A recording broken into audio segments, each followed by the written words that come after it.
Good evening, Committee of Adjustment. Just letting you know that we are now live and proceed when you are ready. Okay, we cannot see Council Chambers. Yes, we're having a bit of difficulty with that camera, so I don't believe we will be able to. I will note we do have the applicants for the Bannerman application in person, and I will let you know if anyone else appears. Okay, thank you. So we will begin. We'll now call the Committee of Adjustment meeting to order at 5:01 p.m. I will begin with the land acknowledgement statement. In the spirit of reconciliation, we acknowledge with respect the history, spirituality, and culture of the Anishinaabe, the people of the Three Fires, known as the Ojibwe, Odada, and Potawatomi nations, who have inhabited this land from time immemorial, and further give thanks to the Chippewas of Sagin and the Chippewas of the Nawash, now called the Sagin Ojibwe Nation, as the traditional keepers of this land. We also recognize the Métis and the Inuit, whose ancestors shared this land and these waters. May we all, as treaty people, live with respect on this land and live in peace and friendship with all its diverse peoples. So we'll move on to the approval of the agenda and additions to the agenda. We'll move forward with that the agenda be approved as presented. Can I ask for a mover and a seconder? So moved by Member Glenn and seconded by Councillor Corborn. I just want to make sure that it's just the two members present tonight. Yes, that is correct. There's no members in person here. Thank you. Okay, moving forward, are there any declarations of pecuniary interest that we should be aware of?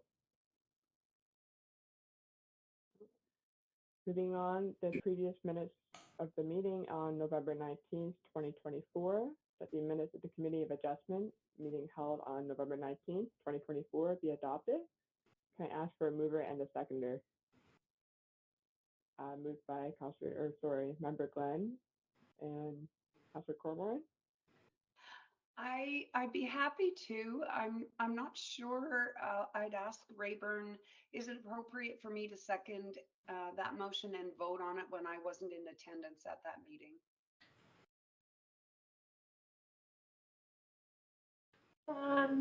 Just one moment, Councillor Colbert.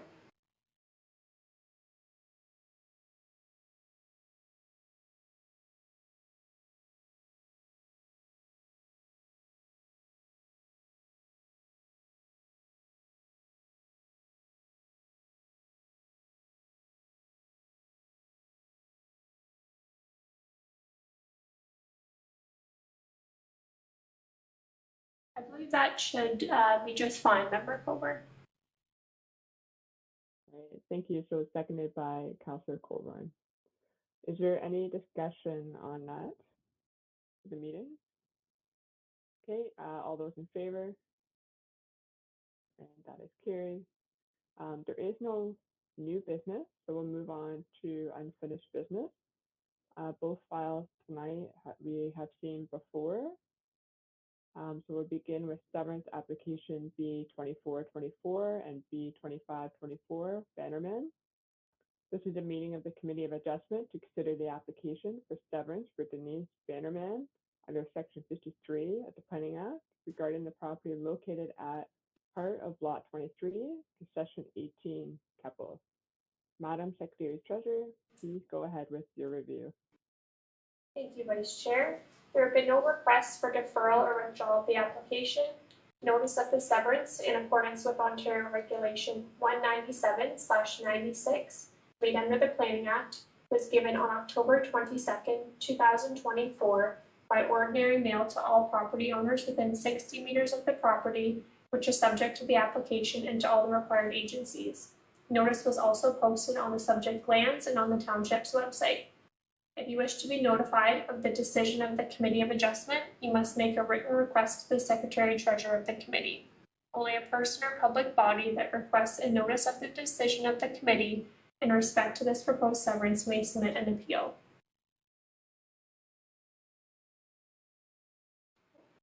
Sorry, Vice Chair Ladressa, you're actually just on mute there. My apologies. So I will now read the recommendations as presented and ask for a mover and a seconder. It has been demonstrated that the proposed applications are consistent with the PPS and comply with the Grey County official plan.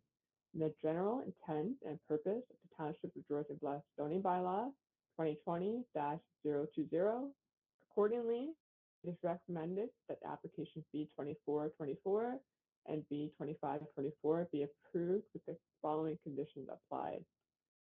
1, that the reference plan be completed and a copy filed with the municipal clerk, or an exemption from the reference plan be received from the land registry office.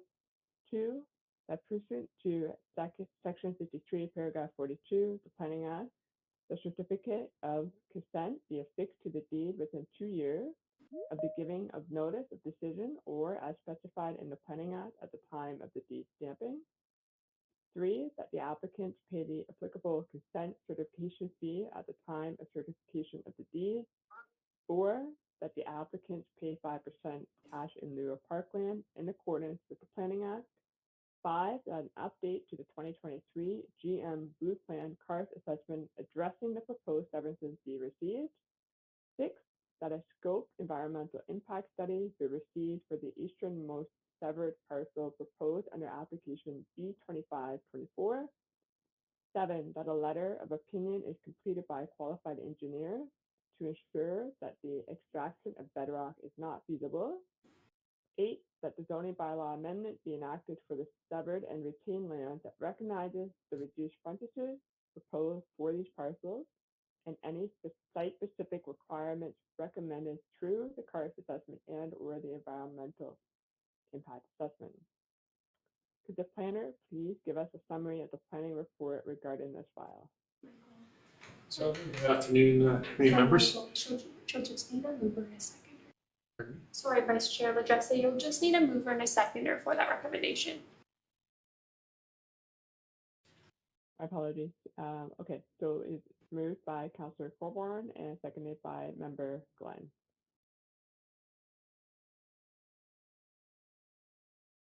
So applications B2424 and B2524 propose to sever two 0.8 hectare parcels from an existing 20 hectare parcel for future rural residential use.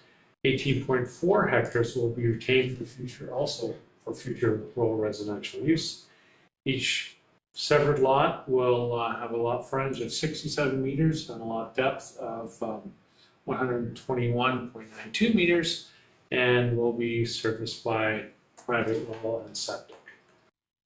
In terms of comments received to that section, Grey County Planning and Development Services Department provided comments on November 13th, and they note in summary that county staff recommend that the applications be deferred until such time as a karst hazard study has been completed for the two proposed lots.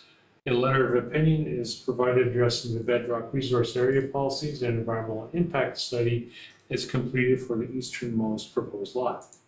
Further to the above, staff recommend that the findings of previous karst study and any further karst and or environmental assessment be embedded in the zoning bylaw for the proposed severed and retained lands by way of a zoning bylaw amendment. I note that although the county did recommend that the applications be deferred, it is common to have these studies embedded as conditions of severance approval in similar severances that we've seen across the township, and that's why we determined not to defer, but instead embed these requirements in the conditions of severance approval. Those are the extent of the comments received thus far.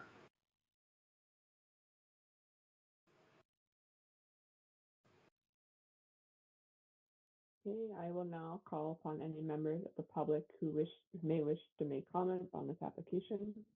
Please state your first and your last name for the record prior to beginning.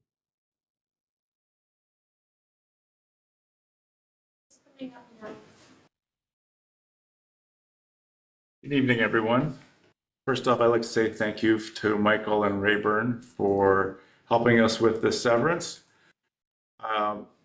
We have most of the conditions in motion and see no problem for them to be met. And we just like to thank everybody for allowing this severance. The whole point is to have 2 more families move to the country in Georgia Plus. Thank you. All right, thank you very much. I will confirm with the Secretary Treasurer if there's anyone in person or any additional registrations. Thank you, Vice Chair Ledesma. There's no other additional members here in person, as well as no All right, thank you. individuals online. Are there any points raised by the planner, the applicant, or the public that the committee wishes to respond to? Please go ahead. Thank you, Chair Ledresse. I am still at the tail end of this cold, so I apologize for my croaky voice. Through you to, I believe it was Mr. Benner who was speaking. We didn't see the last 2 speakers, so I hope I've got that right. Your last comment regarding the Grey County's recommendation to delay really got to the questions that I had, because it always seems odd to me that the county recommends we delay this and then we don't, but we make it a condition of approval.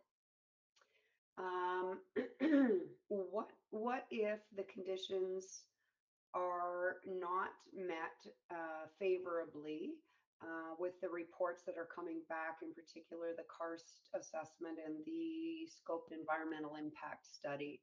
Does it then come back here? How does that work?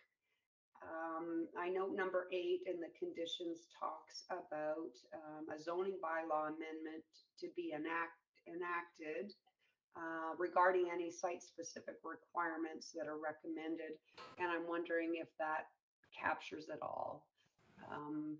I've just always been confused by this process that we are asking for reports, but then we say, well, you know what, we'll get them down the road. In the meantime, we'll go ahead and approve it. What happens in the meantime if those reports raise some more red flags?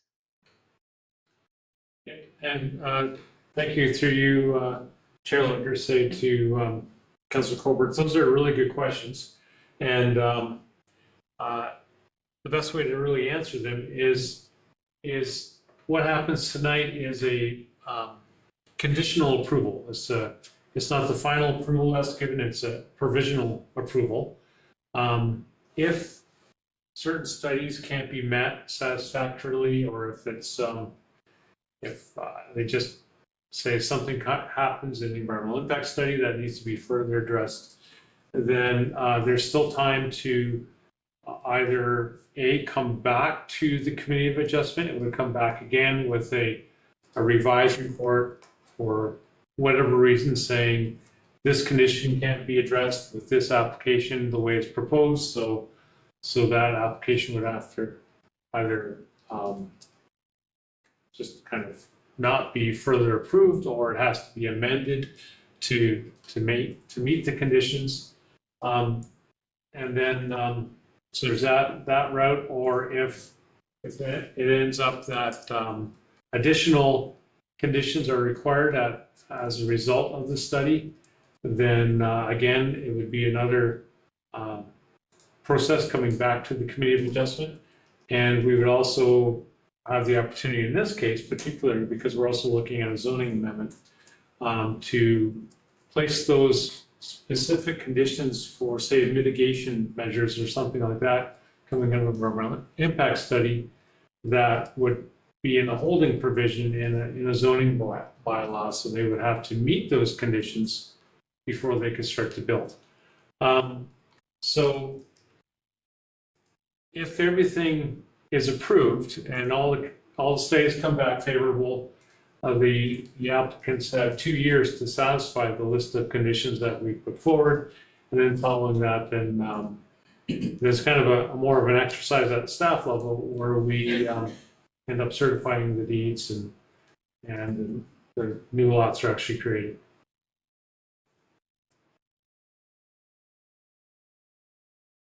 Does that answer your question, Councillor? Thank you. I do appreciate that explanation.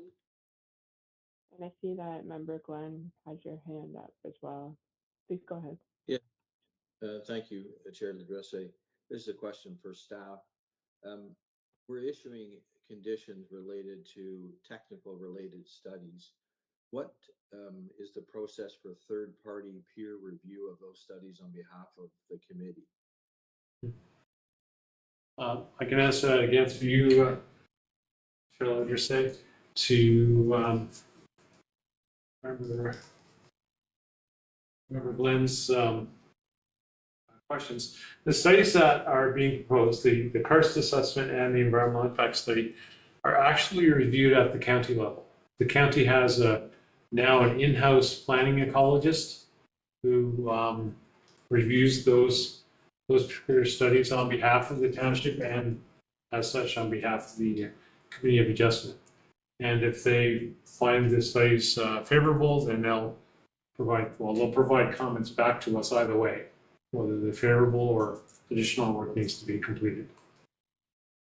I just have one further follow-up question, Chair Ladresse. With respect to attaching an H symbol to the zoning bylaw, would we not need to know the conclusions or the findings of the studies in order to attach an H to know what those conditions would be?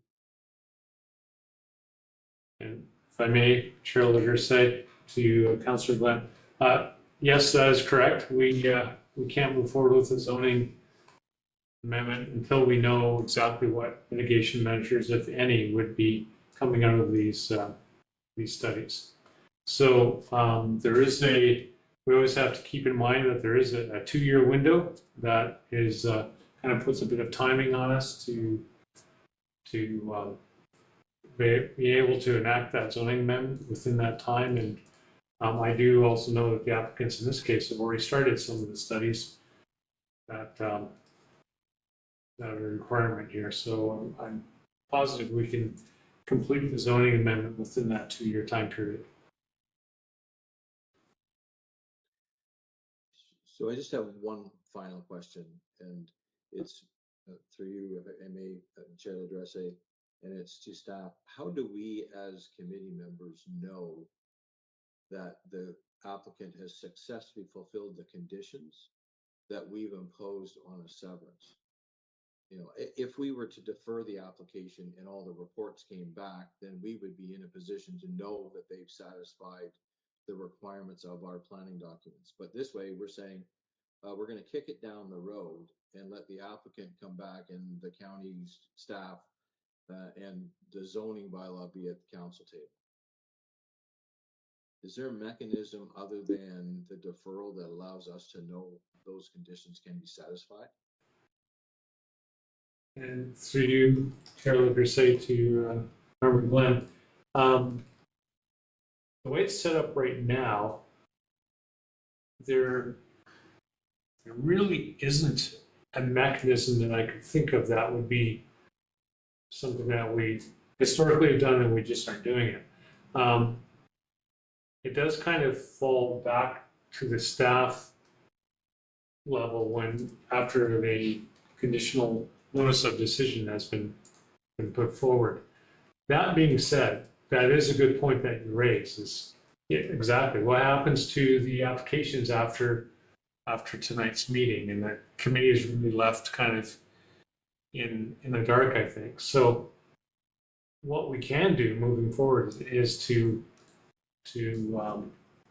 even in our other business under our meetings is to bring a status update on active planning applications, just so that the committee can know what's happening with them.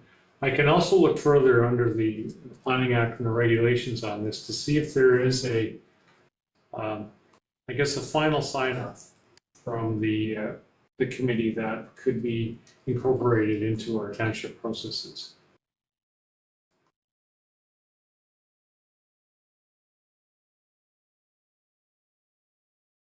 Thank you, Chair. Those are my questions. All right, do you have any further questions? No. Member Glenn? Okay, I see your hand raised. Councillor Colmar, please go ahead. I just wanted to thank Member Glenn for asking those particular questions because I think they're on all of our minds. And I hope that there can be some work done on that at the staff level going forward so that we feel satisfied that we're not just approving conditional applications without knowing really what happens to them down the road. So I just wanted to thank Member Glenn and staff for possibly following up on that. Okay, if there's no further discussion, I will call the vote on the motion as presented. All those in favor? Okay, that motion is carried. There's no further discussion. This public hearing is now adjourned. Okay. Moving on to consent application 0524. This was deferred by the Committee of Adjustment at the February 20th, 2024 meeting. Has been demonstrated that the proposed application is consistent with the Niagara Escarpment Plan, conforms to the county OP, and complies with the general intent and purpose of the Township of Georgian Bluff zoning bylaw 2020-020. It is recommended that the consent application B0524 be approved, subject to the following conditions. 1, that a reference plan be completed and a copy filed with the municipal clerk, or an exemption from the reference plan be received from the Land Registry Office. That pursuant to Section 53, Paragraph 42 of the Planning Act, the certificate of consent be affixed to the deed within 2 years of the giving of the notice of decision, or as specified in the Planning Act at the time of the deed stamping. Note, Section 53, Paragraph 43 of the Planning Act requires that the transaction approved by this consent must be carried out within 2 years of the issuance of the certificate. 3, that the applicant pays the applicable consent certification fee at the time of certification of the deed. That the applicants pay 5% cash in lieu of parkland in accordance with the Planning Act. 5, that an archaeological assessment be completed to the satisfaction of the Saugeen Ojibwe Nation. 6, that a species at-risk study screening is completed to the satisfaction of Grey County. 7, that an interest permit for the severed land is obtained from Grey County.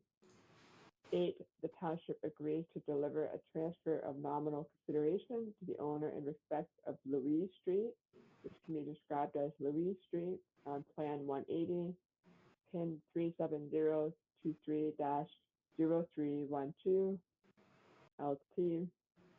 And number 9, that the township agrees to pass a bylaw deeming Plan 180 to not be a registered plan of subdivision for the purpose of Section 53, Paragraph 3, in accordance with Section 50, Paragraph 4 of the Planning Act.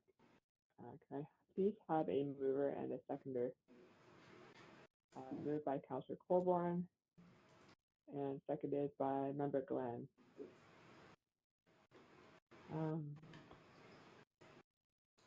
So can we hear, are we getting a summary from the Secretary Treasurer? Thank you, Vice Chair Ladrasse. Through you, we do have the agents for the applicants online.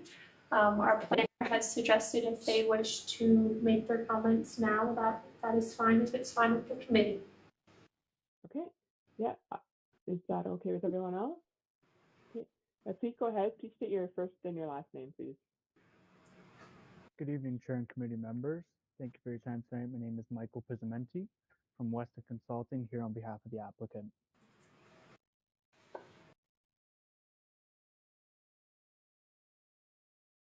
An associate of my firm is also here this evening.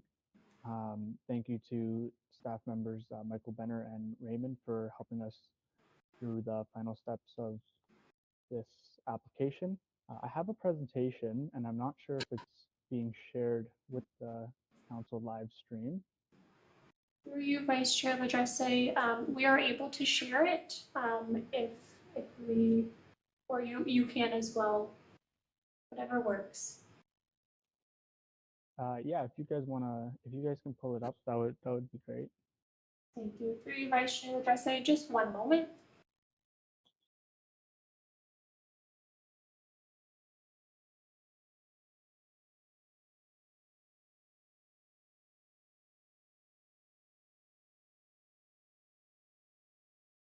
Are you able to see the presentation at this time? Perfect. Thanks for that. Yeah, so I'll just go over the main points here. So this application was originally heard earlier in the year, February 20th, and it was deferred to the next committee meeting just to allow for some additional time for more comments to be received and conditions of approval to be further discussed. The application was then withdrawn by the agent to give more time to just contemplate our options.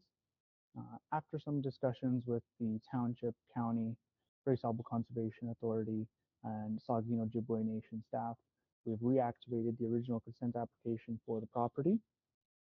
If you go to slide 2, we'll have an aerial photo of the property. So as you can see here, the property fronts onto Colpoys Bay, and you can access it via Grey Road 1 as well as Winter Street.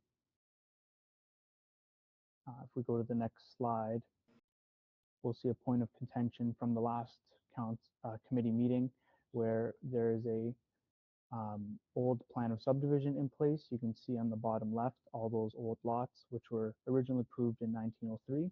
We want to emphasize that it is our client's intent to fully deregister this existing plan of subdivision and proceed with the severance application. If we go to the next slide, we'll have a severance plan. So the total size of the property is about 11.38 hectares, and we're looking to retain 6.96 there in green and sever 4.16 hectares there in red. We have a little gap there that shows the public shoreline allowance, which is not our client's property. We want to emphasize that there are no plans for development at this time on the property. If we go to the next slide, we'll have the Grey County official plan, which just puts us in the Niagara Escarpment Development Control Area. And the next slide, we can see the Niagara Escarpment plan. So half of the property is in the protection area, and a portion is also there in the recreation area, giving us ample space to build. And we're just, that little star there indicates the property. If you go down to the next slide, you can see a close-up of the severance showing lots of room in the blue area, which is recreation or development. Next slide shows the zoning of the property, which is planned development zone environmental protection. And if we go to the next slide, we'll have the merits of the application. So as stated in the staff report, and I'll defer to staff if I miss anything here, but we conform to section 5124 of the Planning Act, having regard for the Niagara Escarpment Plan, Grey County Official Plan, Township of Georgian Bluffs Official Plan, and the zoning bylaw. We have reviewed the staff report and want to request that recommendation 6, requiring a species at risk study, be removed. This was because we had further talks with the Grey Sauble Conservation Authority on February 21, day after the committee meeting, and they stated that they have no objection to the proposed consent application as its severed property features sufficient area to accommodate future proposed development beyond the regulated and hazard features without limiting the ability of the retained lot to redevelop beyond these features if ever proposed. And we've spoken with Michael Benner, who can speak more to this item. We also would like recommendation 7, requiring an entrance permit to be removed, given the fact that there are no development plans in place at this time, and that the severed lands would be accessible via Winter Street and Grey Road. And since we just don't have those plans in place, we don't want to require something that might not be needed in the future. Happy to take any comments and questions, and I'm sure Michael Benner might have more to add to these items as well.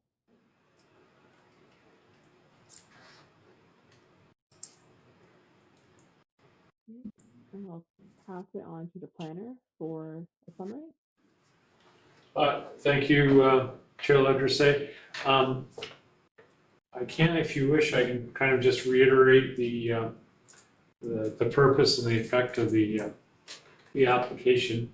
Let's get up to that section. So As noted, the total of the subject lands are 7.6 hectares in land. In size, there's 7.6 hectares of land with an additional 3-hectare water lot. And the land portion and the water lot are separated by the township road allowance. The application before us proposes to sever off 4.16 hectares for residential use, and which would leave the remaining lands for existing residential use. And as noted, there is an old plan of subdivision that was actually put in place in right around 1903 that will have to be deregistered.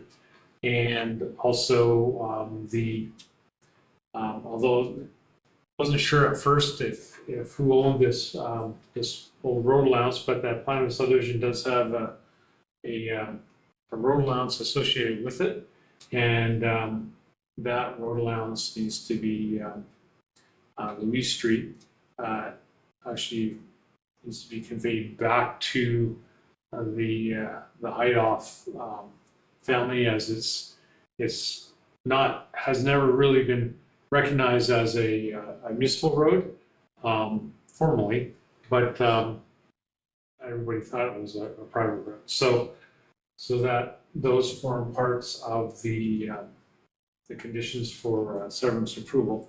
In terms of relevant consultation,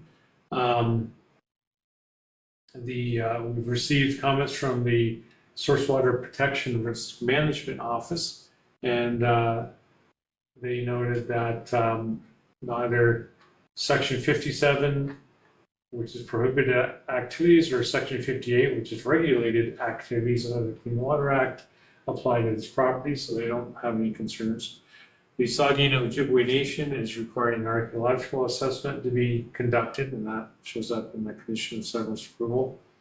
And Creek County Planning and Development Services had originally provided comments that provided that comments were received from Conservation Authority, and that matters addressing species at risk and the entrance permit were applied for conditions of severance approval. They did not have any concerns, but as noted, additional comments with the County Planning Department have noted that the species at risk assessment does not need to be completed, and also, as there's no development proposed on the severed lands, an entrance permit is not required from the county at this time. We've also noted that very recent dialogue with Grey County Planning Department has indicated that the county supports the deregistration of Plan 180 and the transfer of Louise Street. Those are the extent of the comments received thus far.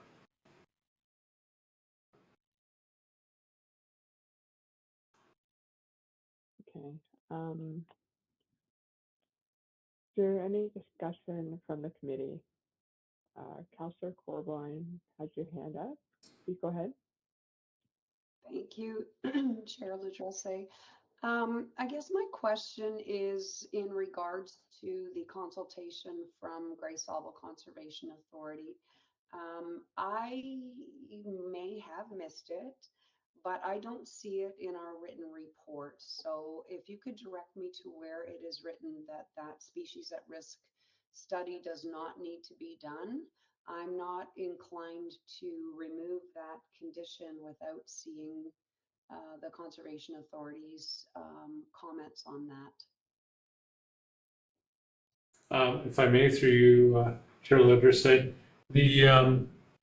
with changes in the Conservation Authorities Act, the matter of ecological matters such as species at risk is now a county planning ecological function as opposed to a conservation authority function. So that's so the comments received are from the county's planning department on that aspect.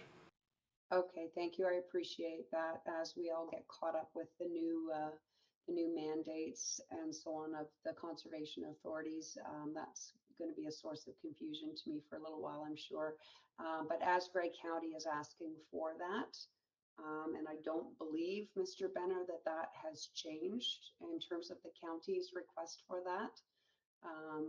Again, I'm not inclined to take out that condition. Can you just verify that for me? Certainly, the county, it's my understanding the county verbally did not have concerns with removing that, but at this point, I have not received any updated formal correspondence from them in that regard. We could, if the committee wished, certainly that condition, which I believe is condition 6, could remain, and then it's just gets satisfied through additional consultation with Grey County.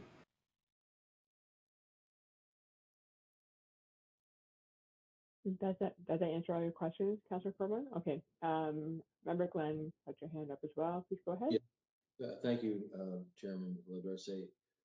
My comments are similar to the last time we heard this application, and that is, what has been done to deregister the plan of subdivision? And secondly, the Louisa Street that has been a road allowance, recognized or unrecognized, what has been done to transfer it, or what has the municipality done to not own it? Because you're asking us in conditions 8 and 9 to bind the municipality's hands. And I think council should have that decision before we as a committee have it, and not the committee making it imposed upon council. So it's been 9 months. What has been done with regards to deregistering the plan of subdivision?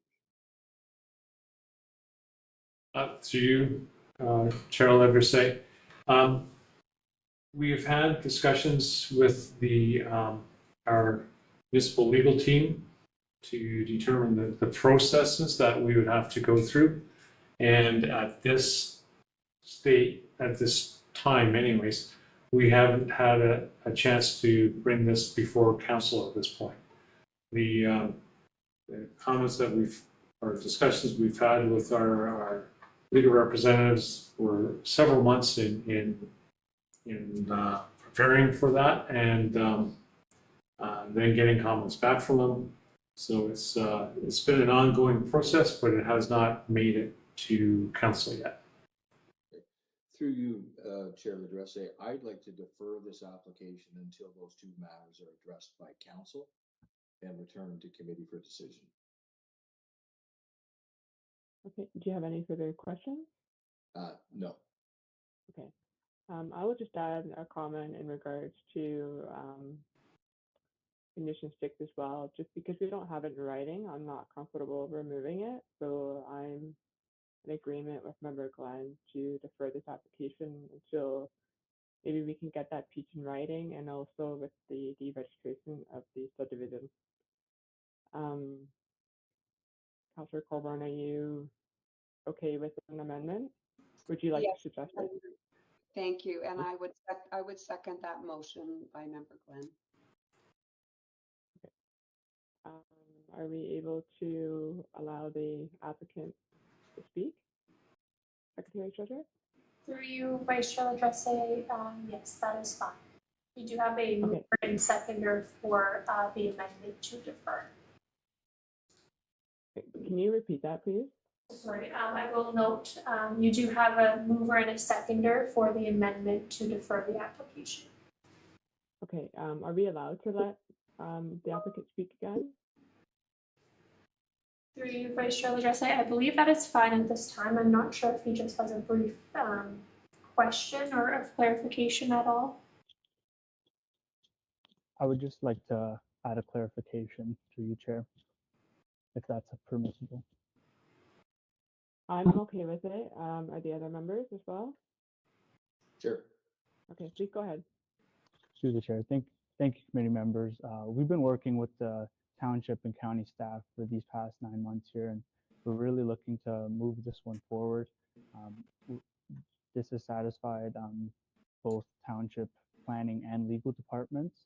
We've had extensive talks with staff, and the applicant would have 2 years to go through with this condition, and we have every intent on deregistering it and then using the quit claim process to transfer Louise Street into private ownership, as our client has been paying taxes on this piece of land, even though it is shown as public authority. We just want to clear all this up, and we feel that this would be the most efficient way, as agreed upon by planning staff and township legal staff as well. And we're just wondering if you could reconsider moving ahead with the conditions as proposed. Please go ahead, Councillor Colborne. I appreciate the sentiments, and I understand how onerous these processes can be. But with all due respect, a legal opinion on the matter really should go back to council, because if bylaws need to be enacted regarding transfer of the street ownership and or the deregulation, that falls squarely within the purview of council. And the staff can bring back information, including the legal opinion, but it really is council's decision to make.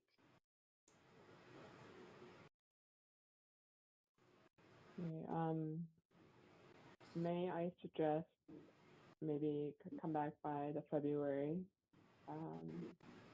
committee of adjustment meeting? Would that give you enough time to address? Oh wait, sorry, Secretary Treasurer, how much time would you need to bring this to council for the deregistration?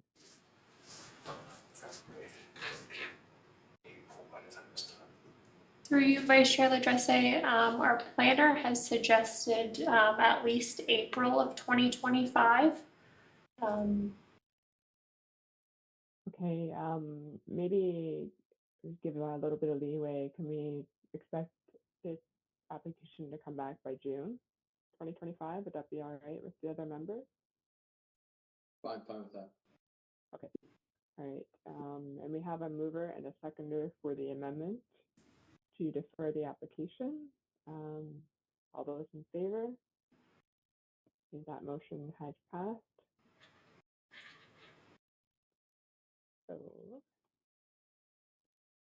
if there's no further discussion, this public hearing is now adjourned. So the next meeting will be January 14th. Oh, please go ahead, Member Glenn.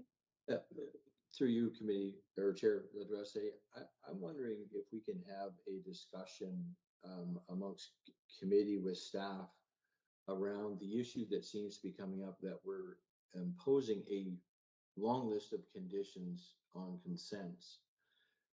Most of them are for technical studies to be done, that we don't know the information when we're granting the decision. And yet we're saying it conforms to provincial policy or conforms to the official plan, and yet we don't know if it does, because we're conditioning it for species at risk or environmental impact study or a CARS study. I'm wondering if we can have staff bring, and I hate asking for staff reports, but a discussion around when is it appropriate to put a condition on consent versus when isn't it appropriate that information should be filed with the application. I'm becoming increasingly concerned that we're not getting enough information to make decisions on the consents that get very technical with regards to the studies that are being required.